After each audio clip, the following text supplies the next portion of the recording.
நம்ம வாழ்கிற வாழ்க்கையில் அடுத்த நொடிங்கிறது நம்ம கையில் இல்லைங்க. அப்படி ஆரம்பிச்சாச்சுங்க இன்றைய காலை பொழுது. லீவுங்கிறனால என்ன பண்ணிட்டோம், காலையில் வந்து டிஃபன் மட்டும் ஏதாவது செஞ்சுக்கலாம். ரொம்ப நாள் ஆச்சுங்க ராகி களி குடிச்சு. அதனால் இன்றைக்கி காலையில் எல்லாத்துக்குமே ராகி களி செஞ்சிடலான்னு ராகி மாவு எடுத்து உடச்சி எல்லாம் கலக்கியாச்சுங்க. தண்ணி கொஞ்சம் எக்ஸ்ட்ரா ஊற்றிக்கிறது ரொம்பவே நல்லது. ஏன்னா ராகி வந்து நல்லாவே வேகணும், அதுக்கு கொஞ்சம் தண்ணி வேணும்.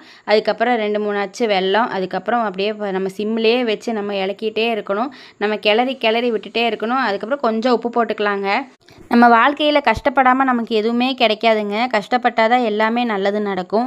ராகி களிக்கும் கஷ்டத்துக்கும் என்ன சம்மந்தம்னு பார்க்குறீங்களா? ராகி களி நம்ம கஷ்டப்பட்டாதாங்க கிடைக்கும்.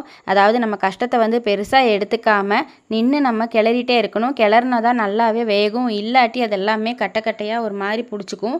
அதனால் நம்ம வந்து நின்று கஷ்டப்பட்டு தாங்க செஞ்சாகணும். ஒரு வழியாக கூழ் ரெடி ஆயிடுச்சுங்க. ராகி கூழில் கொஞ்சோண்டு தேங்காய் துருவல் மழைச்சாரல் மாதிரி தூவி விட்டு சாப்பிட்டோம்னா சூப்பராக இருக்கும்.